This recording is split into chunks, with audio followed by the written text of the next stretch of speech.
하나님 말씀은 구약성경 신명기 34장 9절에서 12절까지입니다.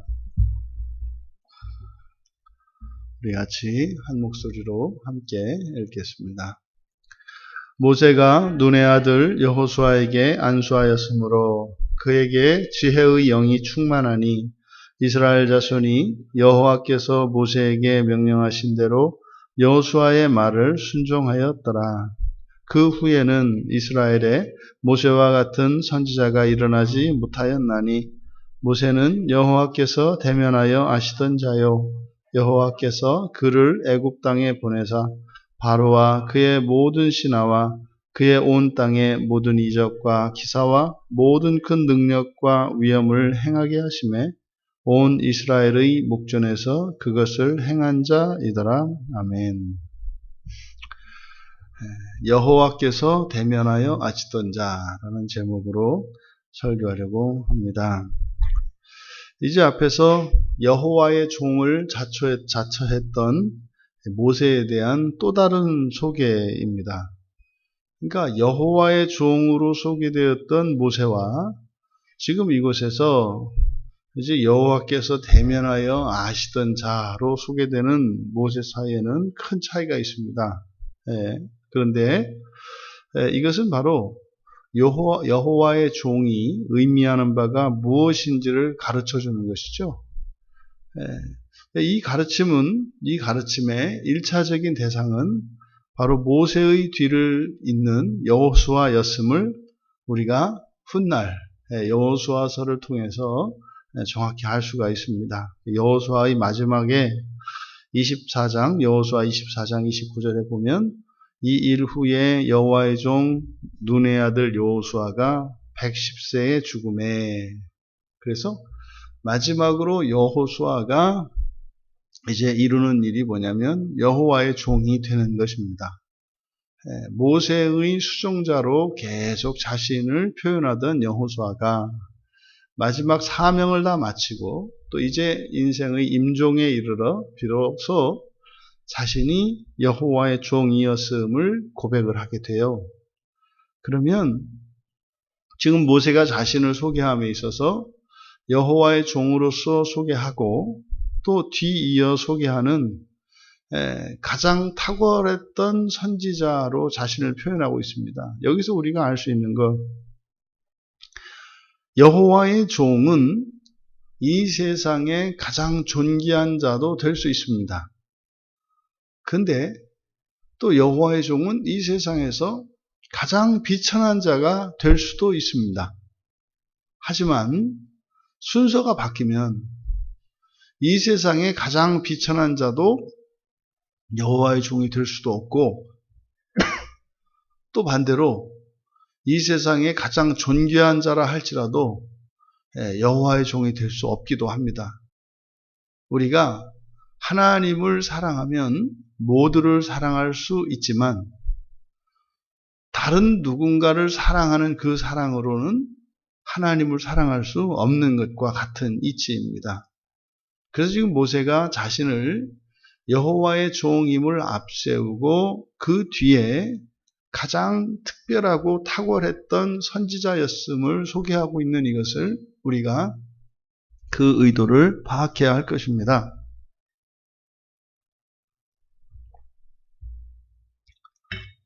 먼저 모세는 여호와의 종으로 자신을 소개하고 이제 자신의 후계자 여호수아에게 이제 후계자로 위임한 것을 소개하고 있는데, 모세가 눈의 아들 여호수아에게 안수하였으므로 지혜의 영이 충만했다, 이렇게 됩니다. 그래서 원문은 그에게 지혜의 영이, 그러니까 여호수아에게 지혜의 영이 충만했다, 이것이 먼저 소개가 됩니다. 그리고 왜냐하면 모세가 안수했기 때문이다, 이렇게 소개합니다. 그러니 여기서 알 수 있는 것은 바로 이스라엘 자손들의 지도자의 필수 덕목은 지혜의 영인 것을 말씀하고 있습니다. 근데 이 지혜의 영이라는 것은, 지혜의 영은 모세가 여호수아에게 안수했기 때문에 지혜의 영이 임했다 그래요. 그러니까 이것은 하나님께서 세우신 이스라엘 공동체의 질서와 권위를 따라 주어지는 것이 지혜의 영입니다. 그러니까 지혜의 영은 열심히 공부를 하고 또 똑똑한 머리를 타고 나서 되는 것이 아니라 여호와를 경외할 때, 곧 신앙 공동체 안에서의 그 질서와 권위에 순복할 때 부어지는 것이 지혜의 영인 것을 우리가 성경 본문을 통해 알 수가 있습니다. 이렇게 여호수아에게 지혜의 영이 충만하게 되니 그 결과로 두 가지를 이야기하고 있는데, 첫째로는 이스라엘 자손이 여호수아의 말을 순종했다 그래요. 그러니까 이스라엘 자손들이 여호수아의 말을 순종하게 된 이유가 바로 무엇이다? 지혜의 영이 충만했기 때문이다. 그러니 여호수아에게 순종한 것은 곧 하나님의 지혜에 순종한 것이라는 의미죠. 그러니까 여호수아 개인에게 순종하는 것이 아니라 바로 하나님의 지혜. 그리고 두 번째로 이스라엘 자손이 여호와께서 모세에게 명령하신 대로 행했다. 이렇게 둘로 나누어서 본문은 설명을 해요. 그러니까 율법을 따라 살아가는, 모세에게 주신 그 모세의 율법을 지키며 살아가는 그것이 바로 여호수아에게 지혜의 영이 충만한 결과라고 이야기를 하는 거예요. 그러니 신앙 공동체에 있어서 그 지도자에게 지혜의 영이 임하는 그것은 성도들의 신앙생활과 경건생활에 결정적인 영향을 미친다는 것을 밝히고 있습니다. 그리고 이제 비로소 이어서 모세를 소개하고 있는데, 우리말 성경에 그 후에는 이라고 번역된 이 말이 오드라고 하는 히브리어인데, 이것을 그 후에는 이런 의미를 가질 수 있습니다. 이 오드는 다시 또는 아직 또는 그 외에 이런 의미를 가지고 있는 단어입니다. 근데 여기서 부정문이기 때문에 아직으로 번역하는 것이 적당하겠다. 그래서 그 후에는 이스라엘에 모세와 같은 선지자가 일어나지 못하였다. 모세 이후로 그만한 선지자가 일어나지 못했다. 이런 의미가 되지 않습니까? 아니, 모세가 지금 죽는 판에 그 뒤에, 자기 뒤에 그만한 선지자가 날지 안 날지 어떻게 합니까? 그러니까 맞지가 않죠. 우리말 성경에는 그 후에라고 되어 있습니다만, 이것은 그 후보다는 그때까지 이렇게 되겠죠. 그러니까 아직이라는 의미로 부정문이기 때문에 해석하는 것이 맞겠다. 그래서 그 후에가 아니라 그때까지. 그러니까 아직은 이스라엘에 모세와 같은 선지자가 일어나지 못했다. 그러니까 모세가 죽을 때까지 모세만한 선지자가 없었다는 거죠. 그러니까 아브라함이나 이삭이나 야곱이나 요셉이나 창세기에 등장하는 이 족장들, 이들은 전부 다 선지자들입니다. 또 노아나 모두가 선지자들이죠. 하지만 모세만한 선지자는 일어나지 않았었다. 그러니까요, 그때까지는 가장 큰 선지자가 모세였다라고 하는 것을 나타내죠. 이것은 훗날 이 모세의 탁월함은 바로 모세보다 더욱 영광 받으실 예수 그리스도가 오심으로써 바로 모세 이전에는 모세만한 선지자가 없었던 것처럼 예수 그리스도께서 이 땅에 오셨을 때는 이제 정말 모세를 능가하는, 모세보다 더욱 영광을 받으실 만한 선지자가 그리스도 예수이신 것이죠. 그리고 이제 모세가 이제 여호수아의 선임자로서의 모세, 그 모세는 어떤 사람이었느냐? 여호와께서 대면하여 아시던 자였다. 여기서 대면하여 아신다라고 하는 것은 이렇게 마주보는 사이 이런 뜻입니다. 얼굴에 얼굴을 마주보던 사이. 실제로 이 모세는 하나님께서 이스라엘 자손에게뿐만 아니라 바로에게도 이 모세를 보내심으로써 모세가 하나님과 같이, 그래서 출애굽기 7장 1절에 보면 예수님께서 모세를 바로에게 보내실 때 바로에게 하나님으로 보냈다 이렇게 말씀을 합니다.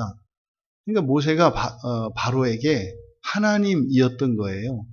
그러니까 그 예수님께서 우리에게 주신 복음, 사람이 하나님 된다고 하는 이것이 이미 시편에서뿐만 아니라 출애굽기 7장 1절에서도 이미 나타나 있죠. 우리말 지금 이 개역성경에서는 그것이 하나님과 같이라고 이렇게 번역되어 있습니다만 개역 한글판, 그 이전에 개역 한글에서는 모세가 하나님이었다라고 번역을 하고 있습니다. 그것이 맞는 번역이죠.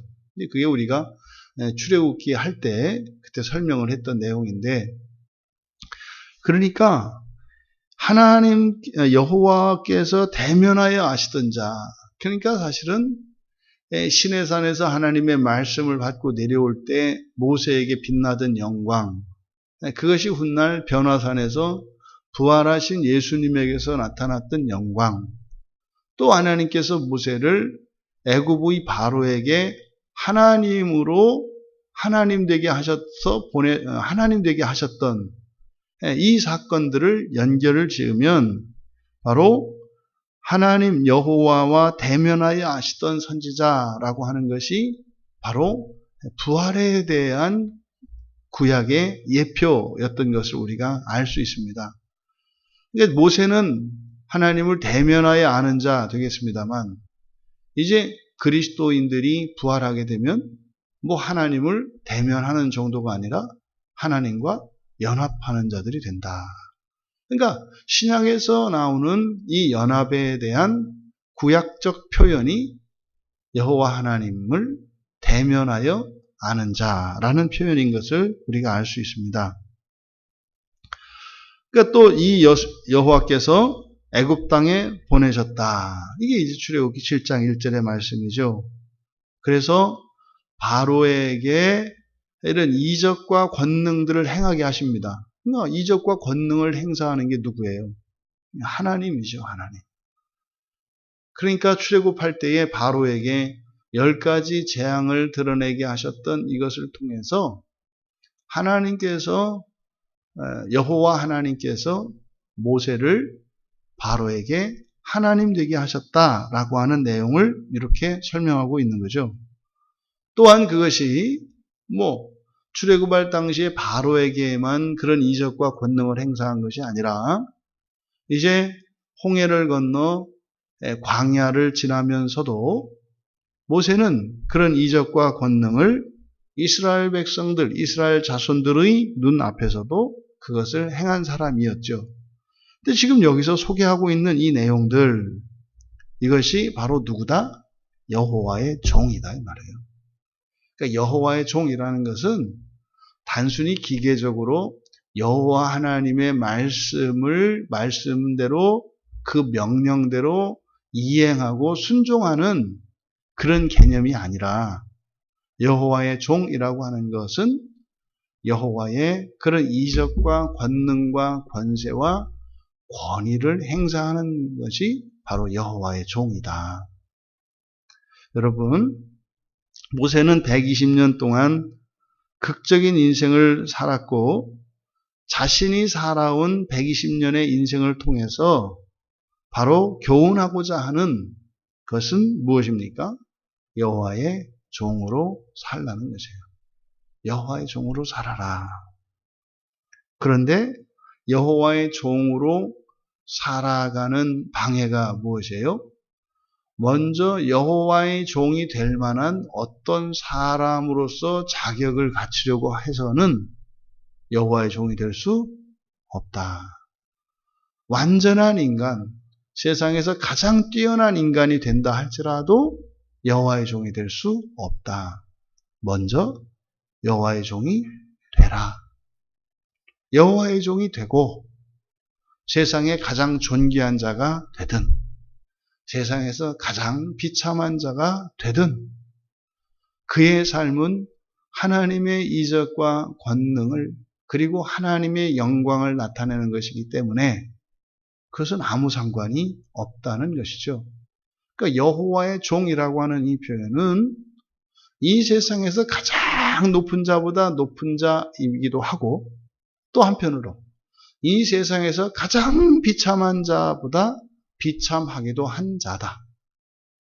하지만 이 세상에 가장 존귀한 사람으로도 여호와의 종이 될 수 없고 이 세상의 모든 명예를 다 버린 가장 겸손한 자라도 여호와의 종이 될 수 없다. 여호와의 종이 되었을 때 비로소 완전히 자유로울 수 있고 또 하나님께서 어떠한 삶을 주실지라도 그것으로 하나님의 영광을 나타낼 수 있다는 것을 성경은 교훈하고 있습니다. 또 두 번째로 모세가 안수한, 여호수아에게 안수한 이것은 공적인 위임식인 거죠. 근데 이때 모세가 안수했을 때 지혜의 영이 부어졌지 않습니까? 이것이 의미하는 바는 뭐예요? 신앙 안에서 질서와 권위에 순종하는 거예요.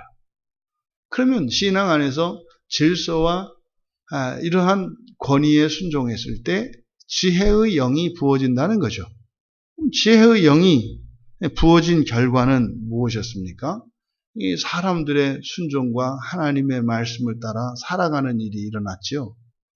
또한 그 지혜의 영이 부어짐으로써 하나님의 권능이 임했다는 사실입니다.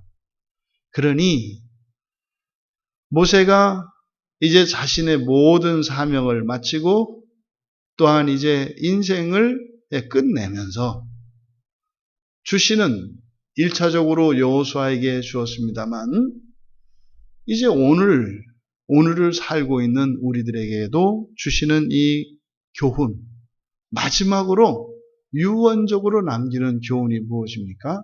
여호와의 종으로 살라는 것이었어요.